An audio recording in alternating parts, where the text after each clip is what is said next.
China's economy can breathe a temporary sigh of relief today as GDP has rallied to its highest figure this year. Raymond Yeung of ANZ is on the phone with me now. Raymond, China showed a moderate acceleration in growth through the month of September, according to data released today. While economic activity is considered to be relatively stable at present, is this upswing a sustainable trend in your view?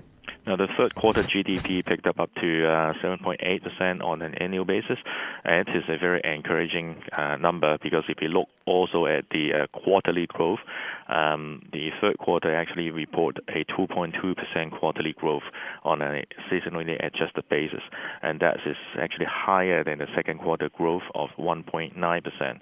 So it's reflect that the China's economics condition has regained its growth momentum on a steady pace, and this will continue to provide a more sustainable growth over the year. And now we expect that the full year China will grow by 7.6%, and the government target of 7.5% growth should be achievable.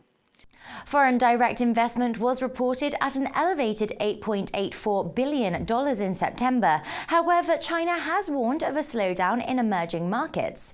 Just how reliant is China on EMs for investment, and what could a slowdown mean for the country? Well, obviously, this number is also a high number, considering in the first half of this year, China has actually reported a negative growth of foreign direct investment.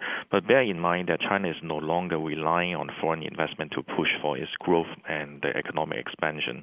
Is rather, China is now transforming itself to promote more of its domestic economic activities, and the investment is actually more to the outbound manner rather than an inbound manner.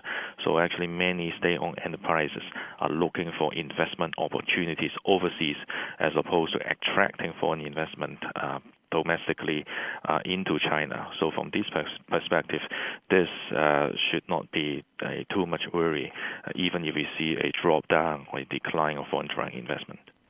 Also reported this week were concerns regarding local government debt, which have reportedly reached approximately 1/3 of the country's GDP. With a concentration on domestic capital over foreign investment to pull China through recovery, can domestic capital maintain these debt levels, do you think? One of the biggest risks, obviously, is the expansion of the credit and how do we channel the excessive liquidity into more productive sector. And this is one of the major risks that the central governments pay a high attention to it. And that's why they conduct some local government audit to find out what investment projects the local governments actually engage at the moment.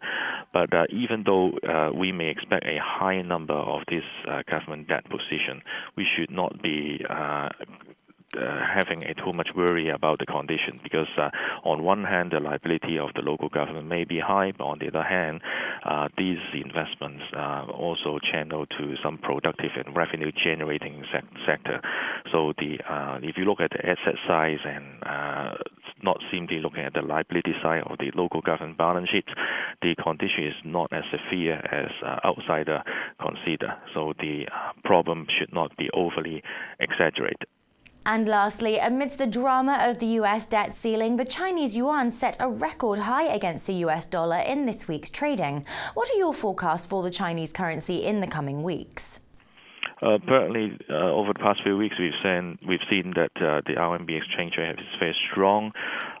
Fundamentally, this is not of Chinese interest to have such a strong RMB exchange rate, because this will eventually hurt its export competitiveness. But at the same time, in the short term, with the U.S. debt ceiling issue and the U.S. dollar tend to be very weak and soft over the past few weeks, the pressure of capital inflow continue to engineer an upward pressure and appreciation pressure of the Chinese currency. So only until the U.S. debt ceiling issue is completely settled and the U.S. dollar regain its strength, similar to what we've seen a couple months ago when the U.S. started to have a tapering issue, then the whole world is looking at a reversification theme for the US dollar. Then the Asian currency will continue to be strong because of the weakening of the US dollar, and the RMB exchange rate is not an exception. Raymond, great to receive your comments, thank you. Coming up today, Monica Gibson will be bringing you the weekly wrap-up interview, so don't go away. Goodbye for now.